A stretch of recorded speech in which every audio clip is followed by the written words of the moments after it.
President ছুপ্পু কেন তার পদ থেকে বিদায় নিতে হচ্ছে, এজন্য অনেকে কিন্তু অনেক কথা বলছে। কিন্তু আমি একটা কথা বলবো, এই ছুপ্পু যেই বেইমানিটি করেছে সেটি কেউ বলছে না। সেটি হলো শহীদ প্রেসিডেন্ট জিয়াউর রহমানের হত্যাকারী মেজর মুজাফফরের সাথে ছুপ্পু যোগাযোগ করেছে। জেলে থাকার পরেও মাসুদ উদ্দিনের সাথে ছুপ্পু যোগাযোগ করেছে। আনঅফিসিয়ালি বৈঠকের বাইরেও ওয়াকারুজ্জামানের সাথে যোগাযোগ করেছে। বেইমানি।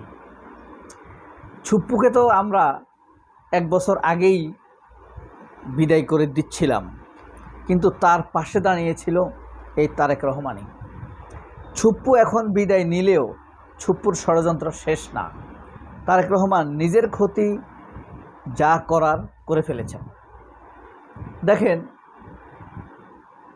ছুপ্পু বেইমানি, মুজাফফর, তারপরে আপনার মাসুদ উদ্দিন, তারপরে হাসিনার নিয়োজিত হাসিনার সেনাপ্রধানের সাথে যোগাযোগ করেছে।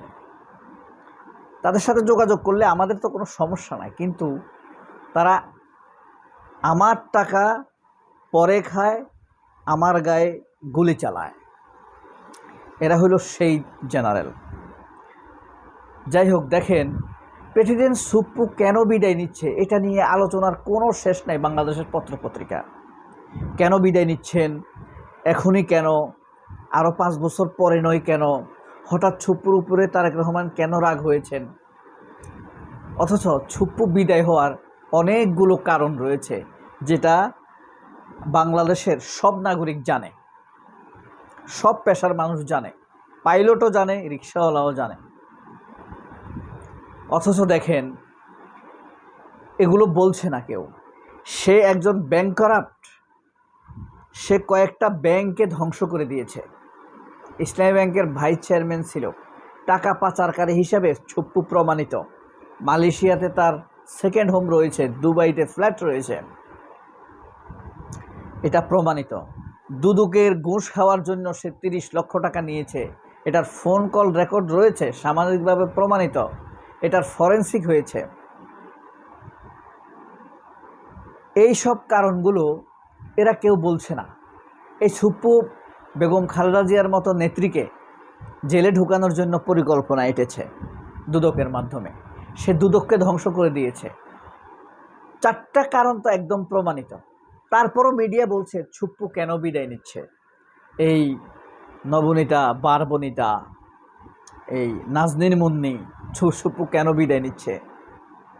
ওই আপনার মাহবুব আজিজ কেন বিদায় নিচ্ছে, মানে মাহবুব কামাল, এরা আছে না কিছু, আনিস আলমগীর, আব্দুল তুষার, তারপরে আরেকটা আছে এখন আপনার আখলাকুজ্জামান, ওই যে নিকোলের যে অনুষ্ঠানটা করতো, নিকোলের কিন্তু বিদায় হয় নাই।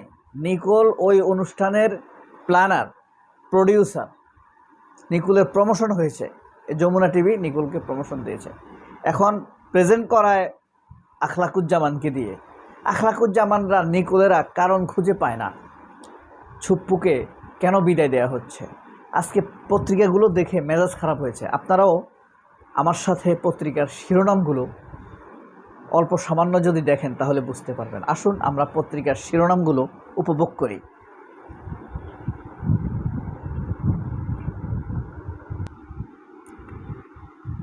বঙ্গভবন থেকে যে কোনো মুহূর্তে ছুপ্পুর বিদায় একটু দেরি হচ্ছে কেন জানেন? আমাদের স্পিকার মেজর হাফিজ উদ্দিন আসতে একটু সময় লাগতেছে। উনি থাইল্যান্ডের চিকিৎসার জন্য আছেন। আজকে 12টা 10 মিনিটে তিনি চলে আসার কথা আছে। 12টা 10-এর ফ্লাইটে, মানে থাই এয়ারওয়েজ। হাসিনার পলায়নের ব্রেকিং দিয়ে সূরা যত মুখস্থ ছিল সব পড়েছি। খুব সুন্দর একটা সাক্ষাৎকার শফিকুল আলমের দিয়েছে আমার দেশ, এটা পড়া হবে। এই যে বেঈমান ক্রিমিনাল, চিনতে পারছেন একে?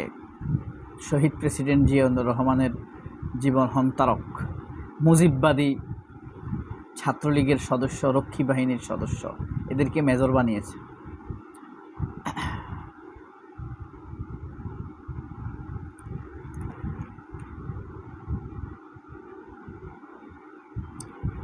প্রস্তুতি শেষ, পদত্যাগ করেছেন রাষ্ট্রপতি, রাষ্ট্রের প্রতি। বাপরে বাপ, একটা চোর বাটপার, কি একটা অবস্থা না?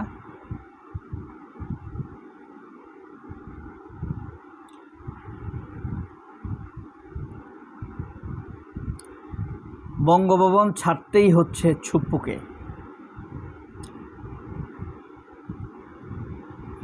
পদত্যাগে প্রস্তুত, দাখিল করবেন স্পিকারের কাছে, উঠবেন গুলশানের নিজ বাসায়। বঙ্গভবন ছেড়ে যাওয়ায় মৌখিক নির্দেশ অধস্তনদের। পদ শূন্য হওয়ার পর দায়িত্ব পালন করবেন স্পিকার। পরবর্তী রাষ্ট্রপতি নির্বাচিত হবেন সেপ্টেম্বরে সংসদ অধিবেশনে। মানব জমিন, $1 ট্রিলিয়ন অর্থনীতি গড়বেন তারেক রহমান। আজকে একটা মজার ঘটনা আছে। ছুপ্পুর পদত্যাগের সাথে সাথে আপনারা দেখাই বাংলাদেশের প্রধানমন্ত্রী তারেক রহমান দ্রুত 3 বাহিনীর প্রধানের সাথে সাক্ষাৎ করেছেন।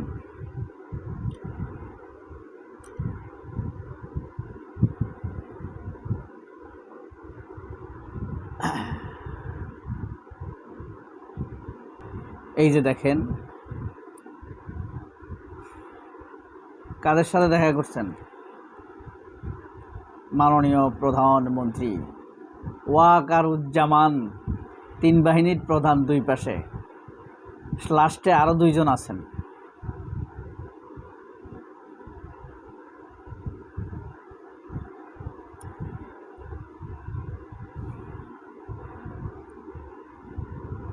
কে হচ্ছেন রাষ্ট্রপতি?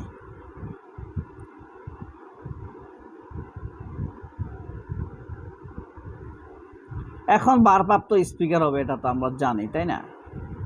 এখন বাংলাদেশ প্রতিদিন একটা কাবিলতি করছে আমাদের সামনে।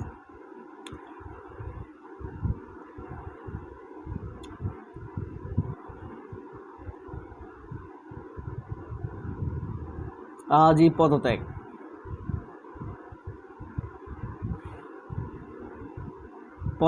করতে যাচ্ছেন ছুপ্পু।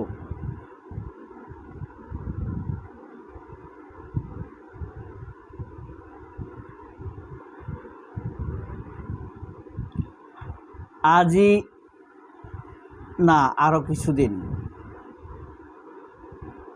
এটা বাংলাদেশ আগামীর সময়, মেঘনা গ্রুপের পত্রিকা।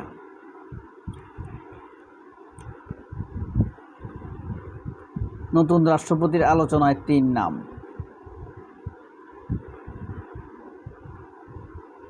বঙ্গভবনের এক কর্মকর্তা জানালেন, রাষ্ট্রপতি আজ সিদ্ধান্ত নাও জানাতে পারেন, হয়তো আরও কিছুদিন পর তিনি পদত্যাগ করবেন। নতুন রাষ্ট্রপতি হিসেবে আলোচনায় বিএনপির মির্জা ফখরুল, খন্দকার মোশাররফ, মঈন খান। সবাই অনেক ভালো থাকবেন। আল্লাহ হাফেজ, আসসালামু আলাইকুম।